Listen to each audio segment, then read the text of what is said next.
للفقراء والمساکین والعاملین علیہا، والمؤلفۃ قلوب کو تو نکال دیا نا، یہ یہ والمنفقون فی مکاتب سبیل فی الرقاب. پھر کون سا رقاب، لفظ ہاں، ہے مکاتب کے لیے؟ مکاتب، جو مکاتب ہوگا ہاں وہ، مکاتب ٹھیک ہے. مکاتب نہیں. ہاں، جی. مکاتب اسی کو کہتے ہیں جس کو مطلب وہ غلام جس کو آقا نے کہہ دیا ہو کہ بھائی تم اتنا مال لے آؤ، تو لہٰذا ایسی صورت میں تو اتنا مال لے آؤ تم آزاد ہو جاؤ گے، تو اس کو زکوٰۃ کی رقم دے کر چھڑوانا یہ جائز ہے. ٹھیک ہے. مکمل جو غلام ہو اس کو حنفیہ کے ہاں نہیں دے سکتے، یہ ذہن میں رکھیے گا. جو مکاتب نہ ہو، وہ جو مکمل طور پہ غلام ہو، کیونکہ اس کو رقم دینا ایسا ہے جیسے کہ آپ اس کے آقا کو دے رہے ہیں، وہ آقا تو پہلے سے مالدار ہے، تو ڈائریکٹلی نہیں دے سکتے. ہاں مکاتب چونکہ جو کچھ کماتا ہے اس کا وہ خود مالک ہوتا ہے نا، مکاتب کی ملکیت ہے الگ سیپریٹ، تو اس لیے اس کو دے دے تاکہ وہ اپنی جان چھڑانا چاہے تو چھڑا لے، تو یہ دے سکتا ہے. والغارمین، ادھر آ جائے اب. والمدیون، مدیون اس کو علماء نے غارمین کے تحت لایا ہے. ٹھیک ہے نا.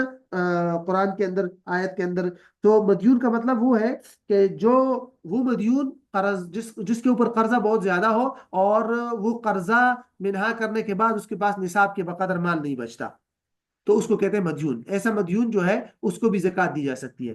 وہ منقطع الغزات، منقطع الغزات کا مطلب ہے کہ جو قرآن آیت کے اندر لفظ فی سبیل اللہ آیا ہے نا، فی سبیل اللہ کہ زکوٰۃ آپ دے سکتے ہیں فی سبیل اللہ، اللہ کے راستے میں، تو اس فی سبیل اللہ سے کون مراد ہے؟ اس بارے میں علماء کی مختلف آراء ہے. ایک رائے یہ بھی ہے کہ منقطع الغزات یعنی جو غازیوں سے یا غزوے کے اندر پیچھے رہ گیا ہو، الگ ہو گیا ہو، اور اس کے پاس مال نہ ہو، فقیر ہو، محتاج ہو. وفی الرقاب والغارمین وفی سبیل اللہ، غارمین مدیون ہو گئے، اور فی سبیل اللہ سے مراد وہ ہے وہ مجاہد جس کے پاس حالت جہاد میں اپنے ساتھیوں سے الگ ہو جائے اور اس کے پاس کچھ بھی نہ ہو. ایک ٹھیک ہے. اور دوسرا کچھ علماء نے اس کا کیا ہے حاجی، کہ وہ آدمی جو حج کے لیے چلا گیا ہو اور اس کے پاس اب وہاں کچھ نہیں ہے، فقیر ہو گیا. اور تیسرا کچھ علماء نے طلبہ علم کو بھی لایا ہے اس کے اندر، کہ وہ طلبہ علم جن کے پاس گھر وغیرہ کے اندر تو کچھ ہے، لیکن اب اس طرح اللہ کے راستے میں نکل آئے کہ اب ان کے پاس کچھ نہیں ہے، غریب ہو گئے، یا فی الحال مال نہیں ہے اور وہ محتاج ہے، اور گھر سے منگوانا بھی نہیں ہے، نہیں منگوا نہیں سکتے، تو اس طرح ان کو بھی دے سکتے ہیں. تو علماء نے بعد میں یہ لکھا کہ تینوں آ سکتے ہیں اس میں. اصل چیز کیا ہے؟ فقر اور محتاجی ہے. ایک یعنی کہ خواہ وہ مجاہد ہو، حاجی ہو، یا طالب علم، کوئی بھی ہو، بس دو پوائنٹ ضروری ہے. ایک کہ محتاج ہو، فقیر، اس وقت اس کے پاس کچھ بھی نہیں ہے، اور دوسرا گھر سے منگوا نہ سکتا ہو، کیونکہ آج کل زمانہ پرانے زمانے سے ڈیفرنٹ ہے نا. آج کل تو 2 منٹ کے اندر آپ پیسے منگوا سکتے ہیں، تو اگر آسانی ہو تو پھر وہ فقیر نہیں کہلائے گا. اگر آسانی سے منگوا سکتا ہو یا اکاؤنٹ سے نکال سکتا ہو تو پھر وہ فقیر نہیں کہلائے گا. ٹھیک ہے. تو اس لیے اس کے اندر علماء کی مختلف اوپینین ہے. مجھے 1 سیکنڈ دیجیے.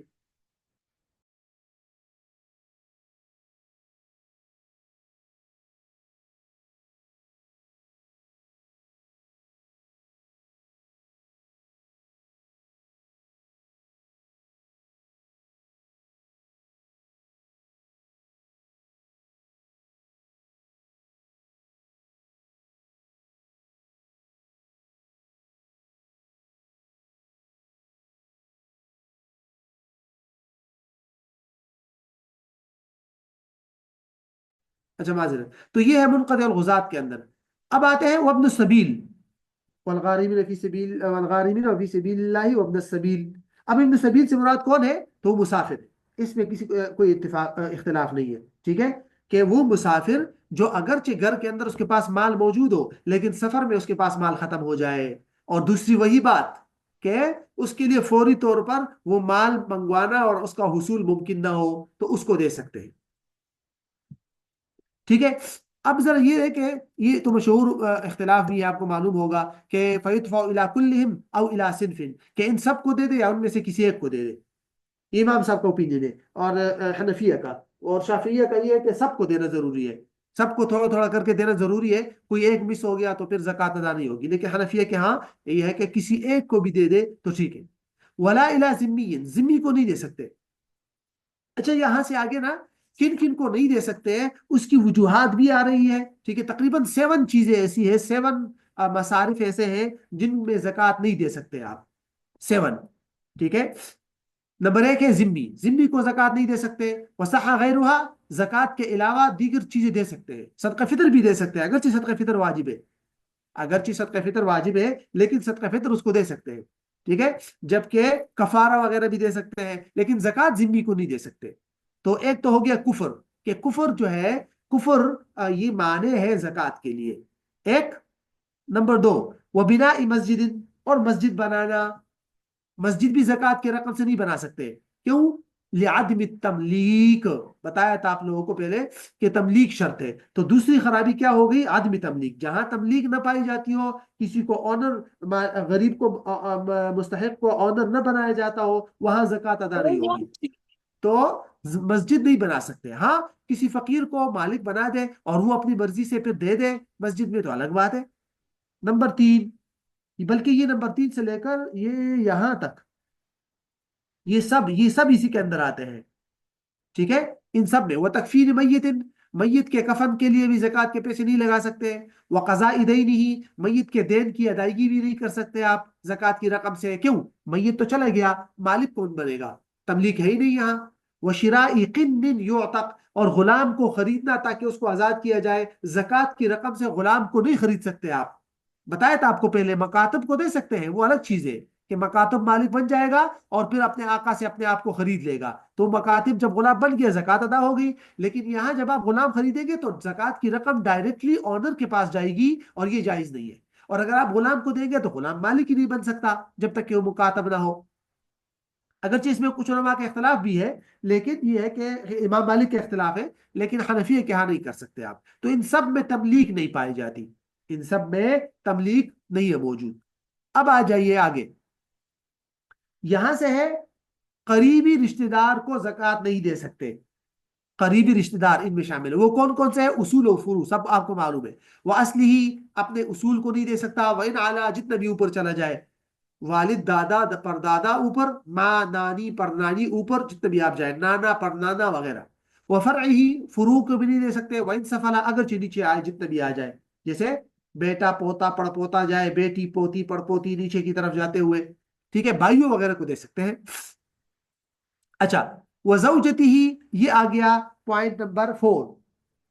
وہ کیا ہے؟ زوجیت. زوجیت بھی معنی زکوٰۃ ہے. زوجہ اور زوج ایک دوسرے کو زکوٰۃ نہیں دے سکتے. تو نمبر 4 معنی ہے زوجیت. نمبر 5 معنی ہے مملوکیت, کہ مملوک کو بھی زکوٰۃ نہیں دے سکتے, اپنے مملوک غلام کو. وہ عبدی ہی, کہ آنر اپنے غلام کو زکوٰۃ نہیں دے سکتا. آنر اپنے مکاتب کو بھی نہیں دے سکتا. یہ دیکھیں, حالانکہ عام آدمی مکاتب کو دے سکتا ہے لیکن آنر نہیں دے سکتا. وہ مدبر کو بھی نہیں دے سکتا. مدبر تو آپ جانتے ہیں نا, کہ جس کو کہا ہو کہ میرے مرنے کے بعد تم آزاد ہو. امی ولد کو بھی نہیں دے سکتا. وہ معتق البعض کو بھی نہیں دے سکتا, جس کا بعض حصہ آزاد ہو چکا ہو غلام کا, اس کو بھی نہیں. اگرچہ یہ امام صاحب کو اوپینین ہے, صاحبین کے نزدیک دے سکتے ہیں, کیونکہ وہ کہتے ہیں کہ جب بعض آزاد ہو جائے تو یہ ایسا ہے جیسے کہ کل آزاد ہو گیا. لیکن بہرحال امام صاحب کے نزدیک نہیں دے سکتے. اچھا, تو یہ ہو گیا 5. نمبر 6, مانع نمبر 6, وہ ہے غنا اور مالداری. مالدار کو نہیں دے سکتے. وہ غنی, غنی کو نہیں دے سکتے. کیسا غنی؟ بملک نصاب, جو غنی نصاب کا مالک ہو. وہ عبدہ, اور اس غنی کے غلام کو نہیں دے سکتا. غنی کے بچوں کو نہیں دے سکتا. یہ پوائنٹ ضروری ہے. طفل, نابالغ بچوں کو کس کو زکوٰۃ دے سکتے ہیں؟ ان نابالغ بچوں کو دے سکتے ہیں جن کا والد صاحب نصاب نہ ہو. اگر کسی کا والد صاحب نصاب ہے تو ان کو آپ زکوٰۃ نہیں دے سکتے نابالغ کو. یہ ذہن میں رکھ کے, نابالغ جو ہے وہ فی حکم الوالد ہوتا ہے. اوکے, یہ پوائنٹ. یہ جو غنی کا لفظ آیا ہے, یہ پوائنٹ ذہن میں رکھیے گا کہ فقہ کے اندر غنی کی 3 قسمیں ہیں. فقہ کے اندر مالدار اور غنی کی کتنی قسمیں ہیں؟ 3. نمبر 1, جو سب سے ہائی غنی ہے, وہ ہے ما يتعلق به وجوب الزکوٰۃ, جس پر زکوٰۃ واجب ہو جائے. اور اس کا سٹینڈرڈ اور معیار کیا ہے وہ آپ کو بتا دیا پیچھے.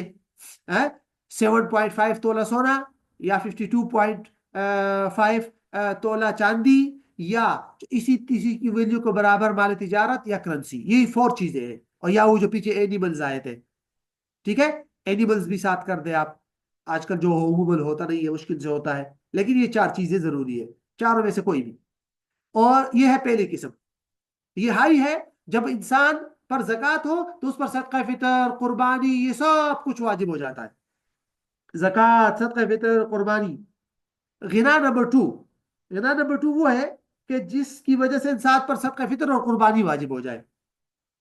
صدقہ فطر اور قربانی، صدقہ فطر اور قربانی کے نصاب میں 5 چیزوں کو دیکھا جاتا ہے.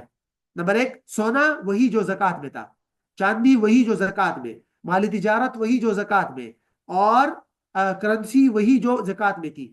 نمبر 5 ہے ما زاد عن الضرورہ، جو آپ کی حاجت اور ضرورت سے زائد سامان پڑا ہوا ہو گھر میں، تو جو چیزیں استعمال نہیں ہوتی، جیسے کہ بغیر سلے ہوئے کپڑے ہیں یا اس طرح کی چیزیں جو استعمال میں نہیں آتی، وہ چیزیں بھی شمار ہوگی اس میں.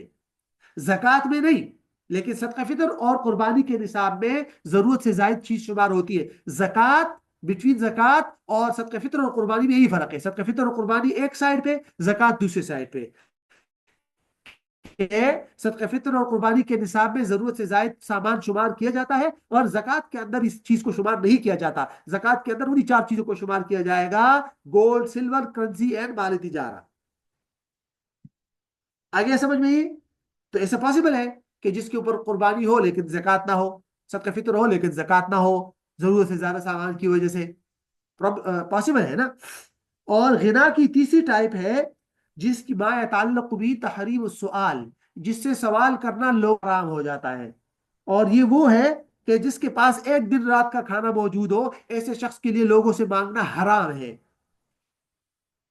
ایکون مالکن لقوت یومہ وما یستر به عورته، حدیث کے اندر آیا ہے ما یغدیہ ویعشیہ، جس سے آپ ایک دن رات گزار سکے تو پھر آپ کے لیے سوال مانگنا حرام ہے، لوگوں سے مانگنا حرام ہے.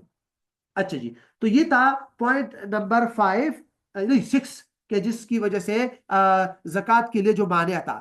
یہ ہے پوائنٹ نمبر یہ والا 7، جو قربت رسول، یعنی رسول کے جو صلی اللہ علیہ وسلم کے جو قریبی رشتے دار ہیں، ان کو بنی ہاشم اور ان کے موالی کو نہیں دے سکتے. بنو ہاشم میں کون ہے؟ پیچھے ہم نے پڑھا تھا، حضرت علی کی اولاد، عباس کی اولاد، حضرت جعفر کی اولاد، اور حضرت عقیل کی اولاد، حارث بن عبد المطلب کی اولاد. یہ سارے کے سارے اس کے اندر آتے ہیں. تو جو بھی ان کی طرف منسوب ہو، جن کے پاس پورا وہ نہ ہو، تب بھی بہرحال مشہور ہو عرف میں کہ وہ لوگ ہیں، جیسے سید ہمارے ہاں ہوتے ہیں، تو پھر ان کو زکوٰۃ وغیرہ نہیں دی جا سکتی.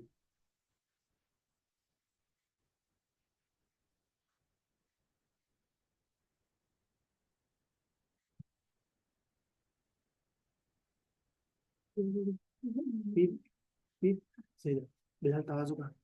اچھا، یہ لاسٹ نوٹنگ پوائنٹ ہے. ولو دفع بتحر فبان انه غنی او ہاشمی او کافر او ابوه او ابنه صح. ایک آدمی نے غور و فکر کیا، اس کو پتہ نہیں تھا کہ یہ سامنے والا مستحق زکوٰۃ ہے یا نہیں، لیکن اس نے غور و فکر کیا، تحری کی، غور و فکر کیا، اور غور و فکر کرنے کے بعد اس نے زکوٰۃ دے دی. زکوٰۃ دینے کے بعد 2-3 دن بعد یا اگلے دن پتہ چلا کہ وہ جو آدمی ہے وہ تو مالدار تھا، غنی تھا، یا ہاشمی تھا، یا کافر تھا، یا اس کا والد تھا، یا اس کا بیٹا تھا. تو ان تمام صورتوں میں زکوٰۃ ادا ہو جائے گی. علماء نے وجہ لکھی ہے کہ بھئی وجہ یہ ہے کہ جب انسان کے پاس قطعی دلیل موجود نہ ہو تو ایسی صورتحال میں تحری بھی کافی ہو جاتی ہے. اور تحری کا مطلب کیا ہوتا ہے؟ ترجیح احد الجانبین بغالب الرائے. یہ ہے تحری کی تعریف، کہ آپ کو معلوم نہ ہو، شک ہو، اور آپ کسی غالب گمان پہ عمل کر لے تو ٹھیک ہے. امام ابو یوسف اس میں اختلاف کرتے ہیں، لیکن امام صاحب اور امام محمد فرماتے ہیں کہ زکوٰۃ ادا ہو جائے گی، کیونکہ وہ جس کا مکلف تھا وہ یہی تھا کہ تحری کرے. ٹھیک ہے، تو اس لیے. لیکن ولو عبدہ و مکاتبہ لا، اگر اس کا اپنا غلام یا مکاتب تھا پھر ادا نہیں ہوگی. وجہ کیونکہ وہ ملکیت ہی نہیں ہوئی، وہ پیچھے تو چلا گیا نا کسی اور کے پاس مال. یہاں تو اپنی غلام کے پاس ہے، واپس مالک کے پاس آ جائے گا، تو اس لیے. لیکن پوائنٹ ذہن میں رکھے، تحری ضروری ہے. اوکے، اگر بغیر تحری کے، وداؤٹ تفکر اور غور کے زکوٰۃ دے دی تو وہ زکوٰۃ ادا نہیں ہوگی. یہ بات ذہن میں رکھیے گا، تحری ضروری ہے. وَكُرِهَ الْإِغْنَاء، غنی بنانا مکروہ ہے، یعنی کسی کو اتنا زیادہ زکوٰۃ کا مال آپ دے رہے ہیں کہ خود سامنے والا صاحب نصاب ہو جائے، تو یہ مثلا 7.5 تولہ سونا کے برابر یا 52.5 تولہ چاندی کے برابر کسی کو زکوٰۃ کی رقم اتنی زیادہ دینا کہ سامنے والا ہی مالک بن جائے، یہ مکروہ ہے، اگرچہ زکوٰۃ ادا ہو جائے گی۔ امام ظفر تو فرماتے ہیں کہ زکوٰۃ ہی نہیں ہوگی، لیکن حنفیہ کے یہاں زکوٰۃ ادا ہو جائے گی لیکن مکروہ ہے۔ وَنُدِبَ عَنِ السُّؤَالِ means وَنُدِبَ الْإِغْنَاءُ عَنِ السُّؤَالِ، کسی کو مانگنے سے غنی کرنا یہ مستحب ہے، یعنی اتنا زیادہ آپ دے دے کہ وہ مانگے نہ، یہ مستحب ہے۔ اتنا بھی تھوڑا نہ دے، 5-10 روپیہ زکوٰۃ نہیں، اتنا دے دے کہ جس سے سامنے والے کو کچھ دنوں تک کھانا پینا میسر ہو جائے اور وہ سوال سے اور لوگوں سے مانگنے سے بچ جائے، تو یہ زیادہ مستحب ہے۔ وَكُرِهَ نَقْلُهَا إِلَى بَلَدٍ آخَرٍ لِغَيْرِ قَرِيبٍ أَوْ أَحْوَجٍ، یہاں سے آپ کو اس سوال کا جواب مل گیا کہ کیا زکوٰۃ اپنے علاقے سے دوسرے علاقے میں منتقل کرنا جائز ہے یا نہیں، کہ میں رہتا یہاں اسلام آباد میں ہوں اور زکوٰۃ دے رہا ہوں کراچی میں یا دے رہا ہوں آسٹریلیا میں یا کسی اور جگہ، تو کہتے ہیں مکروہ ہے، لیکن تب کہ جب کوئی ریزن نہ ہو۔ اگر کوئی ایسا ریزن ہے، مثلا آپ کا کوئی قریبی رشتہ دار ہے پاکستان میں، آپ آسٹریلیا میں ہے، تو اب دے دے، اب مکروہ بھی نہیں ہے۔ یا احوج ہے، زیادہ محتاج لوگ ہیں پاکستان میں اور آپ نے ان کو بیچ دیا، اگر تو پھر یہ مکروہ بھی نہیں ہے۔ لیکن اگر کوئی ریزن نہیں ہے، وداؤٹ اینی ریزن اگر آپ دوسری جگہ لے جاتے ہیں پھر مکروہ ہے۔ ولا يسأل من له قوت يومه، یہ بھی پڑا تھا پیچھے غنا کی جو تیسری قسم تھی، کہ وہ آدمی ہرگز نہ مانگے، سوال نہ کرے، جس کو ایک دن کا کھانا میسر ہو اس کے لیے حلال نہیں ہے سوال کرنا اور لوگوں سے مانگنا۔ بس یہاں تک کافی ہے، انشاءاللہ صدقہ فطر کو نیکسٹ میں کرتے ہیں، پھر اس کے بعد صوم شروع ہو جائے گا انشاءاللہ۔ صوم کے لیے کچھ قواعد ہے، انشاءاللہ انہیں جمع کرتا ہوں پھر پڑھیں گے، جزاک اللہ خیر۔ ٹھیک ہے؟ السلام ٹھیک ہے علیکم جناب، انشاءاللہ۔ ایک سوال تھا، ٹائم ہے جی کر جی لیں؟ جی جی ڈاکٹر صاحب۔ شیخ ایک بہت ضروری مسئلہ یہ پوچھنا تھا کہ آپ نے فرمایا نا کہ جو بچہ ہے وہ باپ کے حکم میں ہے۔ اب بعض دفعہ ایسا ہوتا ہے کہ ہمارے بچے نے جیب خرچ اکٹھا کیا ہوتا ہے اور وہ اس کی پورا سال بھی ہوتا ہے اور 52 تولے چاندی سے زیادہ بھی ہوتا ہے۔ اب سوال یہ ہے، وہ تو باپ کے حکم میں ہے، تو زکوٰۃ کون دے گا، بچہ یا باپ؟ نابالغ بچہ اگر جی جی مالک ہے، اس کو جی جی مالک بنا دیا ہے، اس طرح جی جی مالک بنا دیا ہے کہ کوئی اور اس کے مال میں تصرف نہیں کر سکتا، تو اس نابالغ بچے پر زکوٰۃ نہیں ہے، کوئی بھی نہیں دے گا، ٹھیک ہے، نابالغ بچے پہ نہیں ہے۔ نہیں ہے جی۔ اچھا عشر دوسرا ہے، یہ، عشر کا پڑا تھا۔ جی عشر ہے، ٹھیک ہے۔ اچھا دوسرا یہ ہاں پوچھنا تھا کہ اگر جس طرح دیکھیں نا آج کل زمین کے اوپر یہ جو اب عرب ممالک کے اندر تو بہت بھاری مقدار کے اندر تیل نکلتا ہے، تو اس کے اوپر بھی ہاں کسی ہاں قسم کا کوئی عشر وغیرہ نہیں ہے ان کے لیے؟ یس، حنفیہ کا اوپینین یہی ہے کہ اگر تیل جی وغیرہ نکل آئے یا یہ جو لیکوڈ چیزیں نکل آتی ہے نا، ان میں نہیں ہے۔ لیکوڈ وغیرہ میں نہیں ہے، لیکن دیکھیں نا آج کل تو یہ یس، بلیک گولڈ جو ہے یہ آپ کے ہاں، باقی گولڈ سے بھی اوپر چلا گیا ہے، یعنی اتنا پیسہ ہے کہ انہوں نے پچھلے یہ 20 سال لیکوڈ سے ہے، ڈالر کو بھی سنبھال رکھا ہے۔ یہ لیکوڈ تو نہیں ہوتا۔